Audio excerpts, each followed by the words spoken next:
Hey everyone, welcome to the Withering Effect, episode 128. Today's date is January 23rd, 2022, and I am Duds, or Duds Versus, known to the rest of the interwebs. And I am Jimbo. You may know me as Jimbo Slice 23. So what have you been up to this week, Duds? And Ripple Effect, a huge amount. Got a Guardian shop built, which I'm actually really proud of. One of the cool things I designed for the shop, the first thing I designed was the Guardian eye on the front, and it was going to move left and right. So it would constantly be looking at people as they walked by.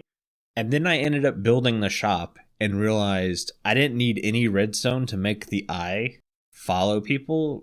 The forced perspective of how I built it made the eye follow people. Mm-hmm. Yeah, I noticed when I saw it the first time that it was kind of looking at you when you were approaching the shop from the side. Yep. That's pretty neat. Yeah, I was super happy with that. That whole shop build, for the most part, I'm really happy with, except for the ceiling. The ceiling's pretty much garbage. Me and Carl were talking about that last night. I kind of have an idea of how to fix it, so I might go in and fix it next episode. Other than that, I did some netherite hunting. I mostly netherite all out now. Ooh. There's a couple of tools and stuff. I hit a good lucky streak, man. I just basically dug in a straight line, and if I hit lava, I moved to the left or right and just kept digging. And then when I got tired of digging, I would come back that straight line, just kind of like looking at the wall, so you basically break 4 or 5 blocks out. Mm-hmm. And basically in one pickaxe, one durability diamond pickaxe, I got 25 ancient debris. Yeah. I was like, man. That's pretty good. Yeah, I got real lucky. Made a bunch of netherite armor. I'm moving while talking. Carl can get mad at me for that. That was good. I'm designing a nether portal entrance for my base.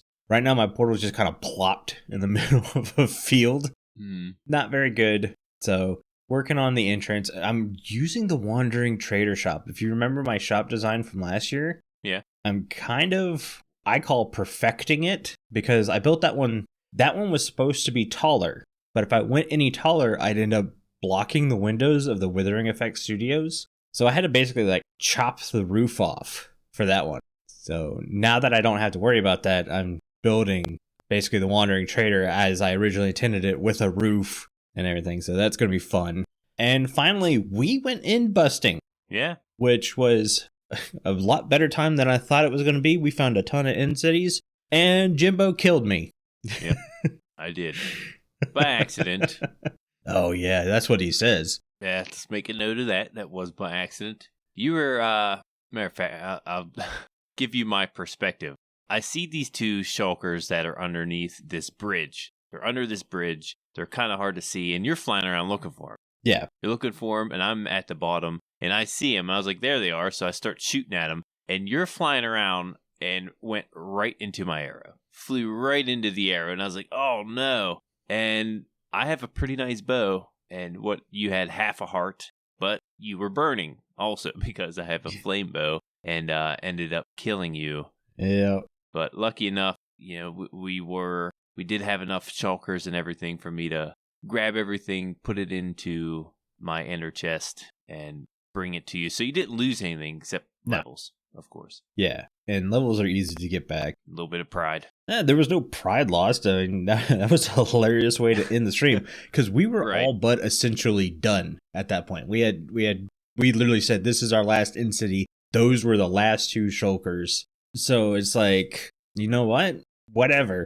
I died. It made for a funny clip. It doesn't help. My cool hat is really cool, but it gives me no armor protection. So the shulker bullets would take me down to almost half health to start with. Wow. So your one arrow basically took me down to half a heart, and then the fire tick of being on fire killed me.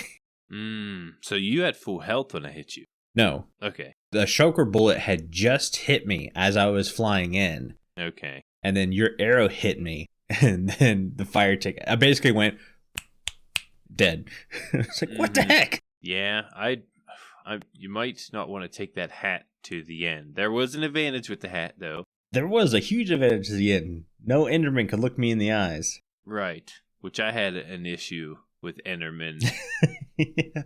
One funny part I want to mention. Yeah.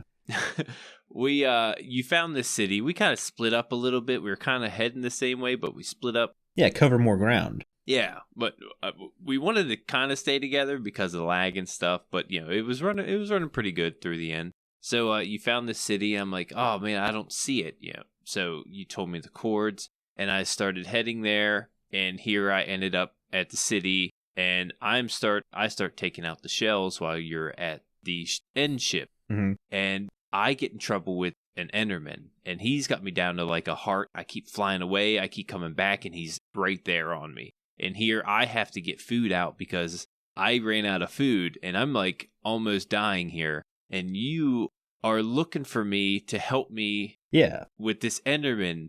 I was going to build you a little safety platform. Yeah. Here, we're at 2 different end cities because I noticed the ship had shulkers on it that you've already taken care of. Yeah. And I thought it was hilarious. We're looking for each other for like 10 minutes, and we're not even in the same spot. Yeah, we're in 2 end cities that were only about 100 blocks away from each other, just outside of render distance. Yeah, I just thought that was hilarious.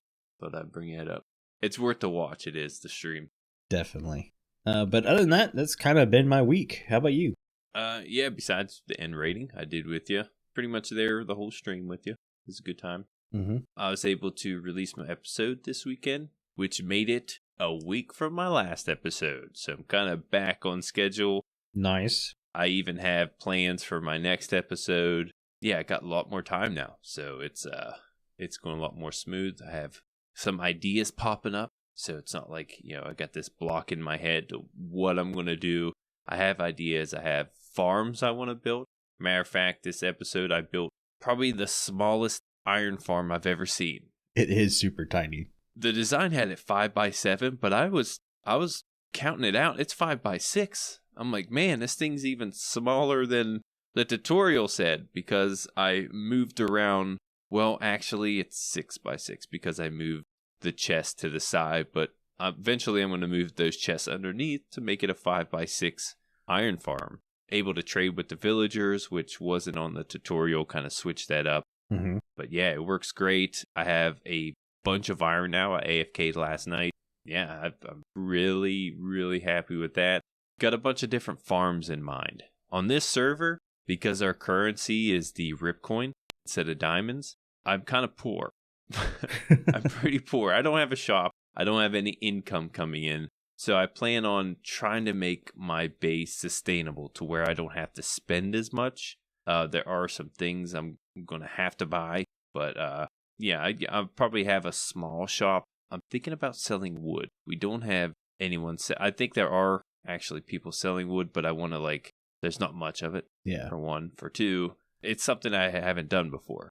I've never made a wood farm. I'm thinking about doing manually. Honestly, it seems like there's a lot of work to put in for a wood farm, AFK wood or auto wood farm. That gives you 1 or 2 types of wood. And I'm like, well, if I'm going to sell wood, I want to sell all the wood. So I'm really thinking about setting up a huge area underground and, make it look real nice and just make it a big wood farming area. That's the idea. And I actually might get onto that next episode, depending on how much time I got. I can tell you the auto wood farm me and Carl built last season wasn't too bad. And that did basically every tree but dark oak, double spruce, and acacia. Yeah. There's that. Yeah, acacia's the issue there. That's going to be, even manually, it's not fun. No. Just because they're grown every which way. Dark oak and, the double wide spruce, you get a lot of. It doesn't take much time to gather a good bit of that. So, yeah, I'm definitely considering something like that. At least get most of the trees out of the way. And then you got your nether trees. They had to give you those to where that's a thing now. Yeah. Considering selling that too. So, yeah, still going to have to think about all that. But yeah, that's pretty much been my week. All right. Well, let's hop in the news because we actually have some Java news this week. Right. There's a snapshot out. Snapshot out. There's a snaps. My nose is just absolutely stopped up. I don't know why we record early in the morning because my nose doesn't become unclogged till about 2 p.m. Right. But that's football time. Yep. Bucks play at 3 p.m. today. Oh, no, Carl. Oh, no. We're breaking the rules, duds. Oh, jeez. It's snapshot time. We got snapshot time. Okay, we got Snapshot 18.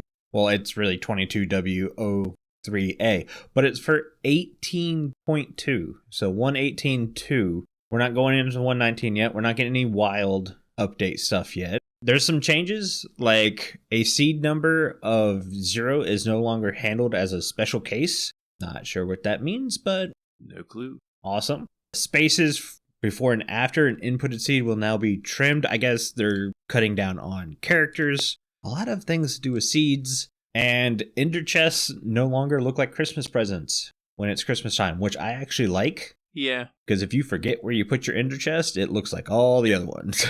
Right. Or at least, make it a different type of wrap present, you would think. But Yep. yeah, that's a minor change. Some minor changes. Yeah. There are technical changes, though. Mm-hmm. They have locate. The locate command now uses a name-spaced ID perimeter. Yeah, I think that's just like the Minecraft thing. You see it in a lot of the commands now. Yeah, they added the command place feature. Yep. Also, is it like a creative mode thing? So, like, say you wanted to add a 2x2 spruce tree. You could use place feature and name the tree. Yep. You wanted to do a desert well. You could place a desert well. But it's got to be on sand. Yeah. Some of these things you want to place, you have to be in a certain location. It has to have the parameters. Yeah, right. The geode, you'd have to be in the ground to place these. You just can't place it in the middle of nowhere. Correct. You have to hit certain parameters. And you can't do structures. Like, you can't say Guardian Temple. You can't make that up here. Right. Except that desert well. That was kind of weird. I see that as a structure. Well, the desert well is considered a feature and not a structure. But we call it a structure. We've done Mending Minecraft on it as if it's a structure. Yeah, I would definitely lean towards structure. Yeah. That's the category I put it in. Mm-hmm. But yeah, I kind of like that change, for the creative minds. It's good for map makers. That too. There's a lot of updates that are going towards map makers now. Mm-hmm. For us, it won't change our day-to-day life, but if it makes somebody else's life just a little bit easier, sure. Yeah. I'm sure someone's going to write a command block that you place down and it'll build an entire map here soon.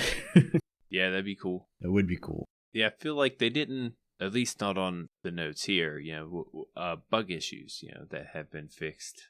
I looked through the bug list and I didn't see a lot that stood out to me. Yeah, the one issue we're having on the server, this could be a server thing though. I don't know if it's a Minecraft thing, or portals. When people go through portals, man, there's a big lag spike. And there doesn't have to be a lot of people on either. So hopefully they look into that. I don't know if it was brought up. I don't think that's a Mojang thing. I think that's a fabric thing that we're using. Okay, that makes sense. If I remember correctly how we're using it, basically our dimensions only load when we enter them. So you know how when you join the world, it takes it a second because it's got to load all the packs and stuff. You get the big red Mojang resource pack load thing. Well, it's doing that every time we go through a portal too. Yeah, right. So that's what we're getting, and I think that's what's causing the little lag spike. The thing is, it looks like you're falling to your death, but you're not. Yeah, every time. If you just understand, give it a second. Right. Yeah, we do have a good bit of mods on our server this year. But the funny thing is, a lot of the mods are performance mods. Mm-hmm. They're there to try to make the server run a bit smoother. Yeah. They did mention after they push the 118.2, they're going to be starting on the wild update snapshots. Yep. So that's exciting. Yep. Frog lights. Yes. That don't look like frogs. No, not really. I'm thinking they kind of resemble like the underbelly when they croak. Yeah, I think that's what they were trying to do too. Yeah. But I think that texture just needs a bit of work. Mm-hmm. That's the big thing. I love a lot of the wild update features, but a lot of the wild update textures don't feel right. Yeah, there was the, what was it, that wood root, just root block, I think it is. Yeah, the rooted mangrove or something like that. Yeah, it's in the swamp area. But I could see us getting the biomes updated in the snapshots before they give us the deep dark. I don't see us getting the deep dark for a couple of snapshots. Oh yeah, that's last. Yeah, I have a feeling they're going to reveal some things with that. But it's definitely an exciting time.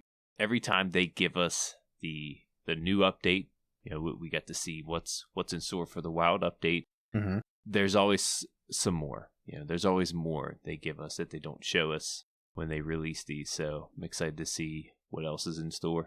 Yeah, if you follow King B Dogs on Twitter, he's been posting some like early renders of what the Warden looked like when they called it the Stalker, and it's more creepy than the Warden. That's for sure.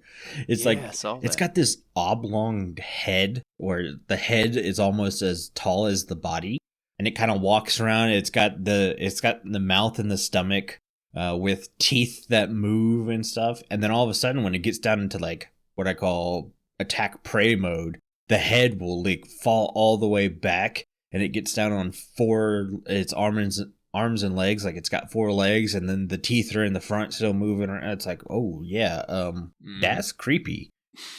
Yeah, that was pretty crazy. Just as terrifying, probably more terrifying actually. Yeah, that looks like it for the news. I'm ready for some wild update stuff. Yeah, give us some more of that. Yeah, me too. But let's hop into some listener comments. We have some of those this week. The first one's going to be from Diveclops. They say, would y'all ever do a video series of like playing an old version of Minecraft like alpha or beta and progressing every so episodes to the next one? Like episode 10, for example, changes to alpha 1.2 or something. Doing that until modern Minecraft 1.18.1. I did think about doing this at one point. It's not a bad idea. I would do like every episode would be like the next update. Even the point. Yeah. And obviously I would be trying to do what the big thing of the update was. So like whenever you get to update 1.9, obviously you're fighting the Ender Dragon there because that's when the end changed and stuff. Yeah. 1.8 would be doing a Guardian Temple. Eventually you'd go to the Deep Dark. Yeah. But I think that somebody's already done series like that. I know Green was working on like an SMP of that at one point. Didn't know. Yeah. Yeah, it's not a bad idea. I think I've heard that idea before. Not too sure. Yeah, it's not bad. I could see it being a nice single player thing. I don't know if SMP would be ideal. Mm-hmm. You imagine a bunch of people on 1.1? Like, what would you do? I made cobblestone. I'm making a wood shop. No, I'm making a wood shop. Exactly. Be funny. Should I read mine? Yeah, go for it. I haven't even actually looked at this question. This is from Mr LoopyPants. It's a long question. If you want a gist of it, look towards the bottom. I don't know where I'm just going to read it all. Okay. Mr LoopyPants. Love the name. Says, I have a question. Do you think villages should have a structure that is randomized? Like a structure that would only pop up in a certain village? In certain villages? Like in a desert village, there would be like a Western theme house, or like a bank or some Western themed building. And in Plains villages, there would be a watchtower or a statue that would only pop up in Plains village, and it would be randomized. So it would pop up in every Plains village. I'm basically asking if each biome village should have a structure, its own structure. I wouldn't mind seeing something like that. Well, I mean, some already do. Like, if you go to what I call the winter villages, those have igloos in them. Yeah. Taiga villages, the buildings are definitely distinct. I think those are more, they have like those blacksmith armor stand sections. I was just going to say that. That's the only place I saw the armor stand section. Same. So it's like, if you're trying to do every village should have a custom structure, yeah, they're already like halfway there. But I would be more wanting every biome should have a village first. Yeah. Why don't we have jungle villages? People live in the jungles. That's the thing. We have jungle villagers. Mm-hmm. And swamps. We actually got a swamp update coming, so hopefully they'll throw some villages in there. Oh, that would be a good thing to plop in a update. If you're updating the swamp, throw a swamp village in there. Mm-hmm. Yeah, and I'm really curious. They didn't really say what all they were, updating, what biomes. Hopefully they hit all the biomes, but yeah, it'd be cool. Nah. Yeah, I don't know.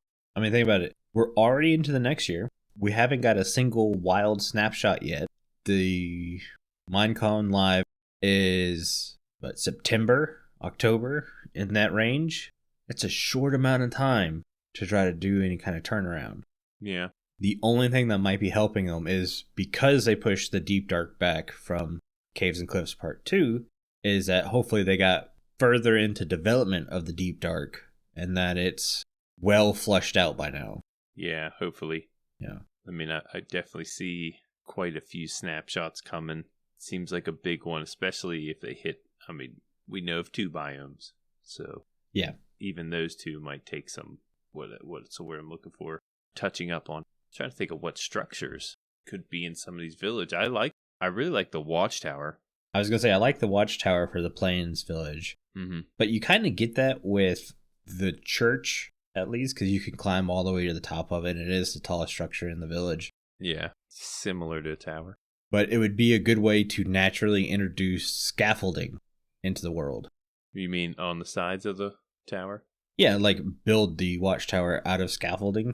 Okay. I'll talk about this more when we get to mending Minecraft. Yeah, it'd be cool if like some structures in the village weren't built yet and you saw like some scaffolding next to them. Exactly. And they're like halfway built. Yeah. Okay. Yeah, that'd be cool to see. Yeah, I'm always down for more structures. You know, give me anything new, especially with villages. Yeah. Yeah, the watchtower, I like that. I do too. I'm trying to come up with one for what do they call it? Savannah. A Savannah Village. What would be a cool structure for one of those? Savannah, I think of like Safari. I do too.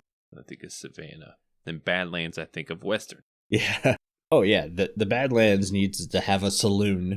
Mm-hmm. The watchtower would actually work out really well in Savannah. Oh no. Okay. So there are village types in Savannahs in real life that use like really spiky and prickly bushes as fences.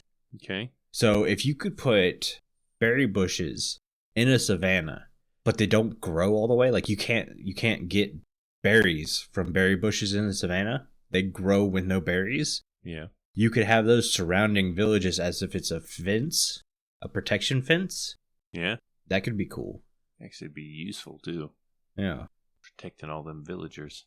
But, you know, villagers, they're going to run right into them.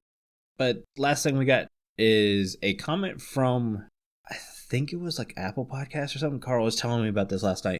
Someone said that I had to be playing on the Bedrock or Windows 10 version of Minecraft because I play with a controller and you cannot play with a controller on Java. Guys, you can ask Jimbo. I'm playing on Java with a controller. It's 100% possible. Yep. Mm-hmm. I use a program called Rewasd, Rewasd. It basically, I can program keystrokes from a keyboard and mouse into my controller. I love the program to death. If they ever want to reach out, talk some sponsorships, I'll promote the crap out of that program because it is quite literally the best program I've ever seen. And I love it to death. Yeah. Free promotion. If you want to play Java with a controller, Rewasd. I think I paid $10 for it at the start, and I bought the premium version of it. I think you can get it for $5 too. After playing on the controller, it did take a minute to get used to the keyboard and mouse. Yep. But after a while, you know, you adjust. So when I joined Commicraft, that was like, I might have been a month in, or even less than that of being on the keyboard. And even then, you know, it took me a little bit just to like defend myself properly and, you know, fight off mobs and stuff. But yeah, controllers definitely, I mean, you're used to it. You know, we've grown up from the Nintendo using a controller. Oh yeah, we're console kids. Right. You know, a lot of teens nowadays have adjusted to the keyboard and mouse, but we're not teens anymore, unfortunately. Nope. But yeah, it takes a little while to get used to. Yeah. But controllers are definitely possible. I was considering it, but I was like, man, I'd hate to, I just adjusted to the keyboard and mouse. I don't want to go back. Yeah. But Jimbo's saying is he doesn't want to be weird like me. Right. All the cool kids use a keyboard and mouse. Now I don't follow the cool kids. But no, you can use a controller for Java. Mm-hmm. It just takes third-party programs It works fine. I use Xbox One controller, which is honestly starting to die. It's going to get close time to replace it, which I'm not looking forward to. I put a lot of work into this controller to make it the way I want. Mm-hmm. It is what it is. There's a lot you can do on the PC version, on a PC in general. You'd be surprised. Oh, yeah. So much customization in the Java version. That's why Java is still like one of the big programs you see content creators using. Mm-hmm. Because of the customization. All the things you can do, the entertainment value is way higher. Right. Everyone's like, but Bedrock's the most played. Yeah, but I've seen your iron farms. You can't tell me it's better. Right. Yeah, I'm pretty sure it's due to lack of PCs. It's not cheap to have a PC. No, and I think you're right. Remember, we grew up console kids. Consoles are way easier to get. Mm-hmm. They're way more accessible for new gamers.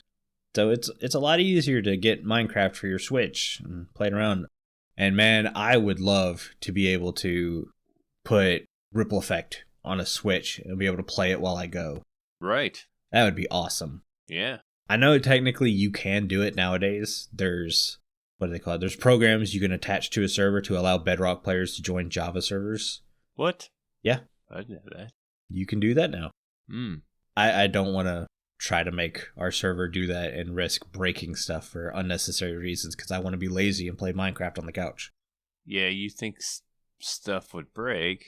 Huh. The Wire Guy is listening live and he's commenting that he can fit 10 of Jimbo's farms in his farm. Yep. Micro farms. Java iron farms are amazing. Mm-hmm. But thank you for those questions, Diveclops and Mr LoopyPants. Those comments were from our Discord. And it's the only place you can talk to everyone who works on the show easily. Just take Rebel JC's word for it. What's going on, everybody? I'm Rebel JC, and I'd love for you to join our Discord community. Whether it's taking part in our Mending Minecraft vote, sharing your thoughts and opinions on Minecraft, or just chatting with like-minded listeners, the Withering Effect Discord has something for everyone. Join today by following the link in the show notes.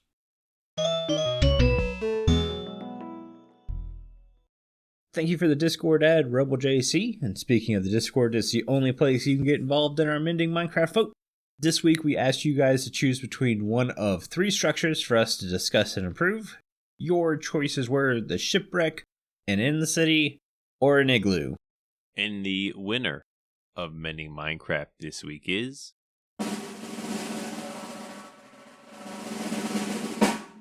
Igloo. It was actually pretty close between the igloo and the end city. It was. At first, I thought it was the end ship because the picture had the end ship on it. But yeah, it was the city in general. Yeah. I was like, man, how isn't the end ship winning this? But yeah. How did End City not win this? Yeah, that too. I'm surprised the igloo pulled away. I think it was actually in the lead for the whole time. The end city just started catching up. Yeah. The igloo had 26 votes, 22 for the end city, and 10 for the shipwreck. So a few things on the igloo. Igloos are structures that are naturally generated in snowy biomes. They are small round structures constructed primarily of snow blocks. Just inside the igloo contains a bed, furnace, and crafting table. In half of all igloos, an oak trapdoor can be found under the carpet leading down to a long ladder shaft to a basement.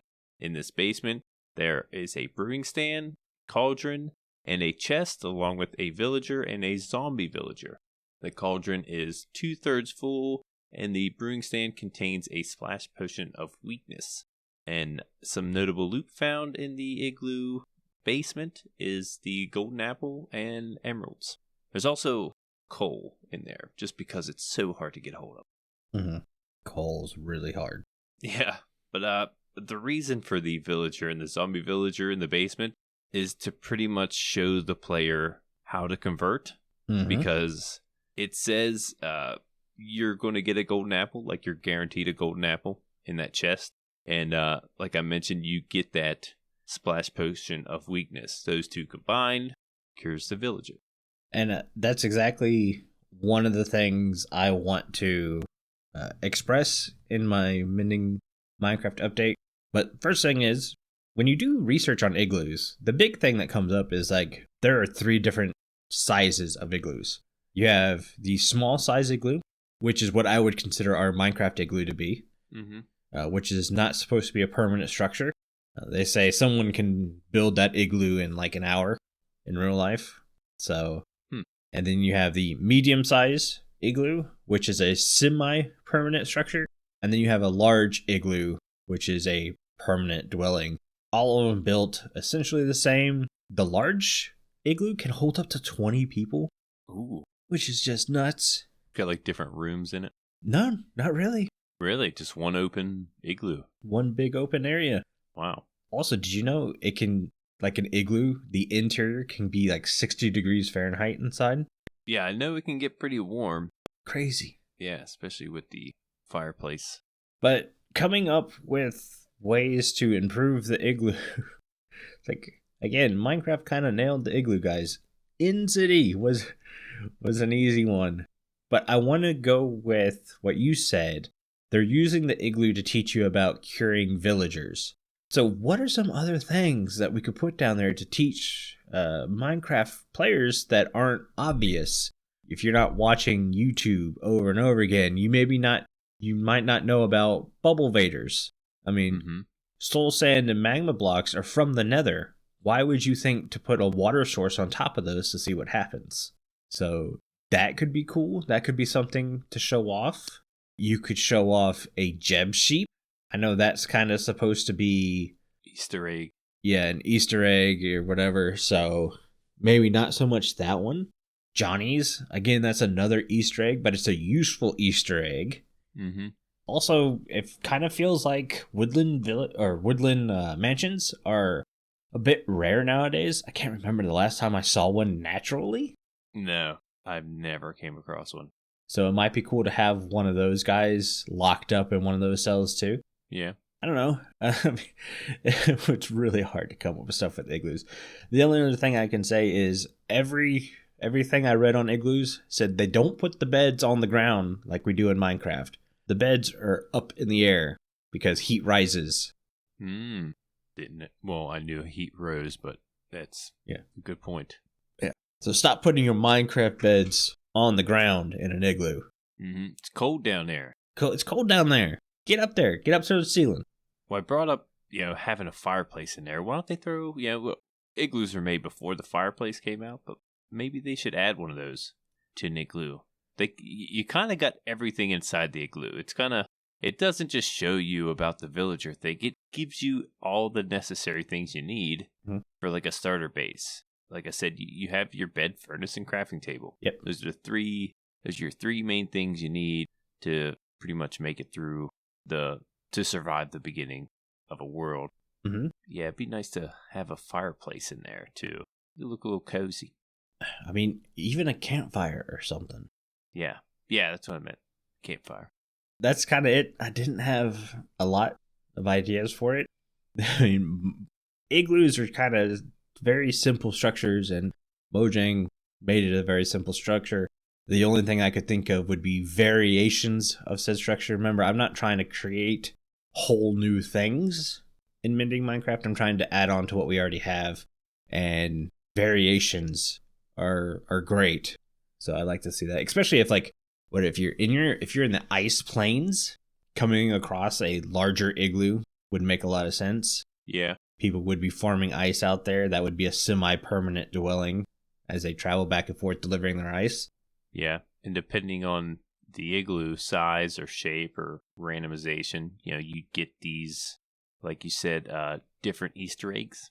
Kind of, show you a little bit about some hidden features. I guess it wouldn't be hidden feature, but it's something you just don't know of that you could use. Yeah, less obvious features. Right. Yeah, and I like the fact that it's random. Not every igloo gives you these basements. So, I know, I kind of like that. You get excited, then you go in there, you're kind of let down, but it's more fun of the challenge of finding the one. Even though, I mean, once you're so far ahead in the game, it's really useless to find one of these. There are infested blocks in there. Yep. Downstairs. So I guess if you wanted a silverfish, you could find some down there also. Mm-hmm. That's another thing didn't get to mention. And see, that's kind of the big problem with Minecraft now, is that the game's been around so long and the players have become so good at the game that after the first week, a lot of the structures and the loot and stuff just aren't worth it anymore. Yeah. And I think Mojang's taking this into account with the Deep Dark. I think that's why we're getting the Deep Dark we're getting now instead of the Deep Dark we saw in Caves and Cliffs. Yeah, they could add like another level. Right. So I think there's some planning going into that. That's a good point. That's all I got for Mending Minecraft. Should we go into our topic? Yeah, that's everything from me. All right. So this topic was come up with at 2 a.m. last night. For me, it was like 9 o'clock. This one was a bit of a rough one. We were tossing ideas back and forth, me and Carl were, and nothing was really sticking. Nothing felt like it would be fun to talk about. There was a lot of, well, if we talk about this, it kind of feels like we're grinding on the game for no good reason, and we don't want to do that. We want to add on to the game a bit. And so one of the ideas I had was, at first it was 3 magical items you'd like to see in the game, because I want magic to progress in Minecraft. I think that's kind of an untapped potential. Same. I think we're seeing that with the mob vote. I think we're seeing that a bit with the Deep Dark. So I'd like to see some magical items, but then I realized, well, that's really hard to come up with 3 good ones that make sense in the game. Yeah, at that point you can come up with anything, but it could be so off the wall to where, like you said, it just doesn't make sense. I want a magical scepter that shoots laser beams. Well, that doesn't make sense in Minecraft. Mm-hmm. Unless you're a guardian who, maybe you can kill a guardian, take its eye, and put it on top of a scepter. Now you can shoot laser beams from your scepter. See, I made it make sense. We're good. Okay, so scepter's 1. So we got 3 of them here. I'm going to start with my number 3 because it's one we've already talked about. Okay. But with Caves and Cliffs and the Wild Update, it just makes so much sense to see it in the game. That's Grappling Hook. Right. Just makes sense. Give people the rope option for decoration. Give people a way to traverse up and down easily. Grappling Hook. And it fits with both the caves and the cliffs. Exactly. There are some cliffs. We did find cliffs. There are some great cliffs in Caves and Cliffs now. Yeah, especially off the side of our lake area, ocean/lake area. I was so worried about that. Me too. I remember episode after episode, I was like, where's the cliffs, Minecraft? Yeah. Mojang, I don't see no cliffs here. What's going on? And man, there are cliffs aplenty, and they are gorgeous. And they're almost like separate from the mountains. You see the mountains, and then, cliffs seem to be a totally different, like, generation almost. But I'm sure there's cliffs in the mountain too. But yeah, when I'm down in the caves, the caves are real open, and a grappling hook would come in handy there too, not just the cliffs. And I'm not thinking about like a grappling hook where you shoot it and now a rope stays there. I'm thinking like a grappling hook where you can shoot it and it could pull you to where you're going. Imagine tying a rope to a loyalty trident, but instead of the trident coming back to you, you go to it. Yeah, or like the fishing rod where you pull things towards you, but it pulls you. Yeah. The Ender Pearl kind of already does this, but imagine being able to like shoot a grappling hook, and instead of going all the way to the top where the grappling hook was, you can stop halfway. So the thing I think this would work the best, the way I would use it more than anything else, is you're in the nether, there's glowstone hanging from the ceiling, so you shoot a grappling hook up there, and you work your way up towards the glowstone, and you're hanging from the rope, mining your glowstone, and then you could traverse back down the grappling hook and pick up your glowstone. Ooh. To me, that's the thing I see the grappling hook being the most useful for me. Yeah, the nether would be a great place for a grappling hook. Forget the caves and cliffs. I think a lot of people are going to be like, well, the Ender Pearl can do exactly what you're saying, except for in this situation, I want to be able to stop. I'm on momentum. I want to be able to say, that's a good point to attach to. I can then dangle at this point and get what I need. Or maybe I can grappling hook to a spot, dangle about 2/3 the way up, and then throw my Ender Pearl to teleport me off the grappling hook. That could be cool too. There's a lot of options without getting rid of other options. Oh, that would make the game a lot more fun too. Yeah. Plus, you don't take damage with a grappling hook. Well, we don't, I guess, but you do with the Ender Pearl. If you slide down it too fast, you Yeah. rope burn. Sure, if you let go at the wrong time, that could hurt. Right. But I could see you like as a spider, like Spider-Man, just like traversing the ceiling with your grappling hook. How cool would that be? There would be someone who would be good enough to be able to shoot a grappling hook, swing, shoot a grappling hook, swing. Oh, yeah. Oh, the players nowadays, some of these players are pretty skilled when it comes to Minecraft. Yeah. And just traversing different obstacles. Parkour. Parkour. But yep, that's my first item. The one I'll start off with is my third also, a hammer. Mm-hmm. This is something I was just thinking of as we started the show. I had 2 of them down, which I can go a little bit more in depth with. But the hammer, this could be used as a weapon or for mining. Now, when you use the hammer, this kind of helps you break more than one block. You know, it'll damage every adjacent block around it. Now, the swing isn't like a pickaxe, you know, over and over and over. It's a pretty quick swing with the pickaxe. The hammer, you know, takes a little bit more time, and but you're breaking more than one block. That's what I could see you using it for. Yeah, that could be really cool. So, say a pickaxe is, we'll go diamond pickaxe because that's the most recognizable thing in the game. Mm-hmm. So you have 3 diamonds and then 2 sticks as the crafting recipe. Yep. A hammer maybe would take 6 diamonds and 1 stick. And like you're saying, maybe it only can break 5 blocks. So you have a cross pattern. You have the block in the middle, block on the top, left, right, and bottom. Yep. So you're breaking 5 blocks at a time. Or one behind it. Or one behind it. Any adjacent. Yep. That's the way I see it. But maybe the swinging motion, instead of it going dunk, dunk, dunk, and that's about the time it takes to break an item with the pickaxe, maybe it's about 2 or 3 times longer to use the hammer. Now, I'm sure you can balance it out. Maybe it's not as durable. You know, maybe it breaks a little bit. I imagine you could throw some enchantments on there. You can make up some enchantments for it. Mm-hmm. But talking as if it was just the item, you know, you'd have your diamond, your iron, and your gold hammers, you know, that could do less damage or even more undurable. But especially as a gold or wood. But I definitely wouldn't recommend a gold hammer. Right. Gold's a very soft metal. Mm-hmm. But yeah, I was thinking, we have this deep slate. It's hard to break. You know, maybe a hammer would make it a little bit more bearable if you can break more than 1 block. Yeah. You know, just cut your time just a little bit more. But yeah, just something that came off the top of my head. Mm-hmm. The hammer. My second item is a slime shield. You would craft your normal shield, and then you would have to surround the shield in slime balls. And what that will enable you to do is when a projectile hits your shield, it bounces the projectile back. Ooh.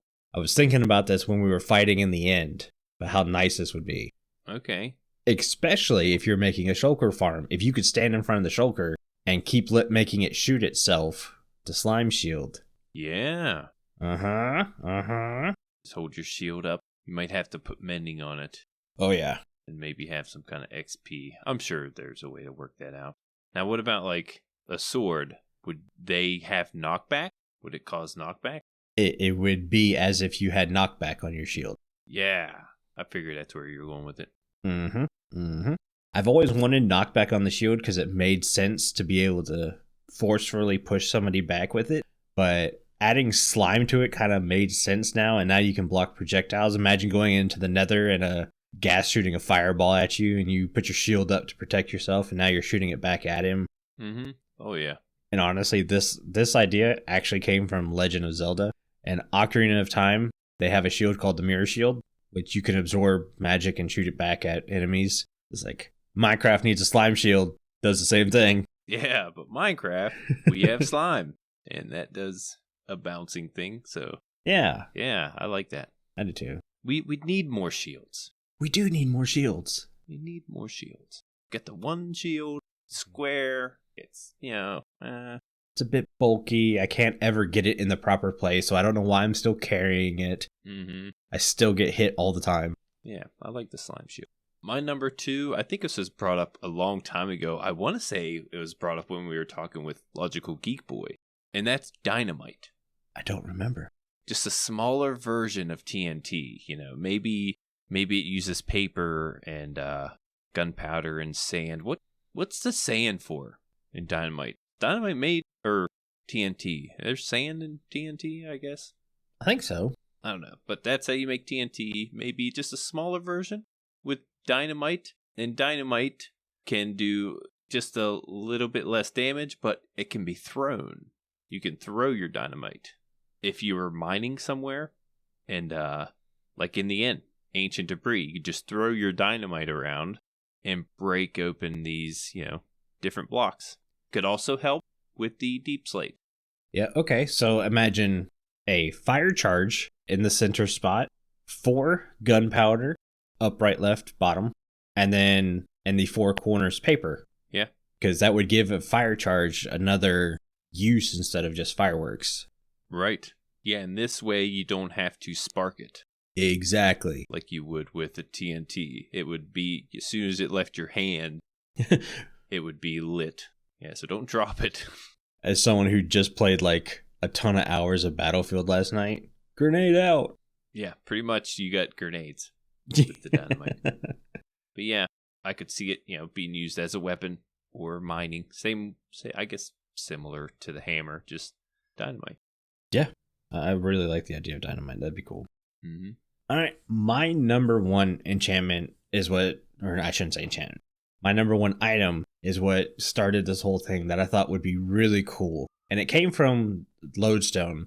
So in order to do part of my lore with Winter a couple episodes ago, I had to go ancient debris mining for a lodestone. And I ended up putting this lodestone in my house now. Since we're done with the lore thing, I don't need it anymore.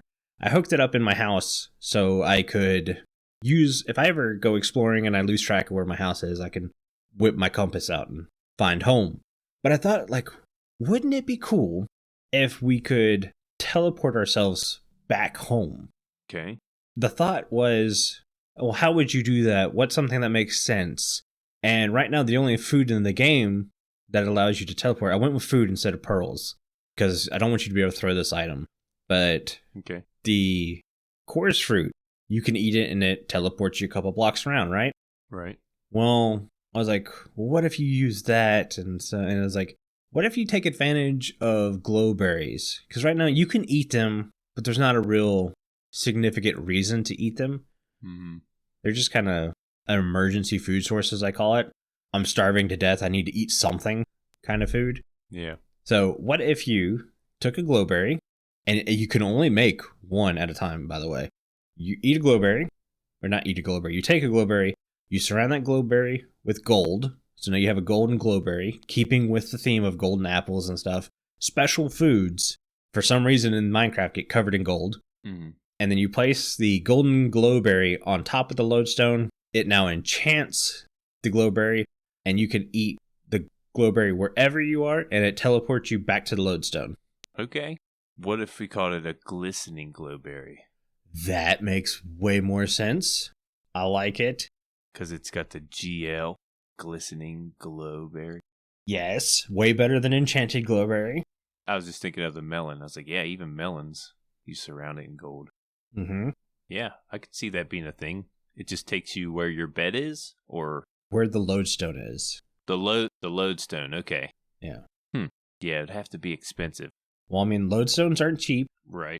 And I would make it so you can't enchant multiple glowberries or whatever on a glow. Like, you can't have a stack of these enchanted things to try to get out. So it would be like you have a shield in your offhand, then you kind of gradually go to a Totem of Undying.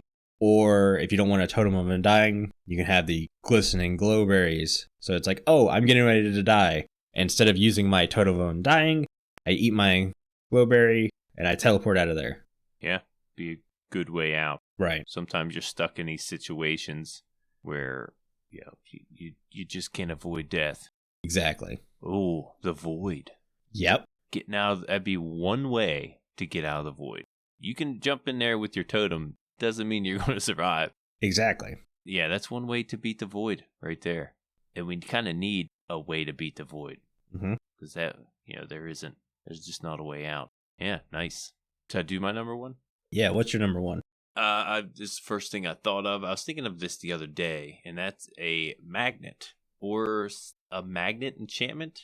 Okay. But let me explain the magnet. The magnet, if held in your hand or offhand, this attracts any loose items. It just brings it to you. Now, I know if you get close to an item, you kind of pick it up anyway, but I'm talking like an 8-block radius, maybe inside of a chunk. I don't know. Maybe, that's got some balancing to do. But it just attracts the items to you. This makes it to where you can kind of AFK and gather items up. Maybe put hoppers underneath of you to where it's coming to you, and the hoppers grab it. It's an easier way. Instead of using like water streams, you can use this magnet. Or if like you lose your stuff and you can't quite get to it, or you can't find your sword that you haven't, you lost, the magnet will bring it to you, so you don't have to really go out and search for it. Yeah, I was thinking it maybe could be used for an enchantment on like pants. Pants don't have many enchantments. Yeah. Well, my first thing I thought of was that's great for like in the Nether. You can't move items around that well. Right. But then I just realized we have the LA. Yeah. So the LA would act like a magnet. Yeah, kinda. You'd have to give it the item. Mm-hmm. And then it would grab any of those items. But no, I've liked the idea of magnet. Obviously, other people have too, because you can get that in modded. You can? Yep. Oh, I didn't know that. Yeah, they're definitely in modded. I remember, I think it was Legacy SMP when they did their, weekly vote of what's going to happen on the server. They had players magnetized to each other, and they would like move towards each other. Yeah. And that was the first thing I thought of when I thought of the magnet. Yeah, I think that's all I got for that. That works out perfect because we are out of time. I think before I have Jimbo read us out, I want to say a huge thank you to all of our patrons for supporting the show. Our milk level patrons are Omni, Chief Big Bear, Croc, Fragile Rock, Casey Plays Games, OB, Viper's Tuna, and Wire Guy. If you too would like to get access to exclusive benefits and hours of extra content each month, please consider joining at patreon.com/The Withering Effect. And if you like the show, you can share it with all of your friends and on social media. If you listen on Spotify, rate us and follow us so you never miss a future episode. Or if you listen on Apple Podcasts, leave us a nice review. Doing any of these really helps the show reach more listeners. If you'd like to get in contact with us, send an email to podcast@thewitheringeffect.com. Tweet us, leave a voice message, or join our Discord where you can have a chat with everyone who works on the show and fellow listeners. All the links will be in the show notes. This show has been brought to you by Jimbo and myself, but also our digital producer Carl. He helps make sure the show ends up where it should be, and the amazing music you hear in the intro and outro is created by the one and only Decoy. Everyone's social media info can be found in the show notes. You guys have been awesome. Thank you so much for getting withered with us. You should probably go drink your milk now. Bye. See you guys.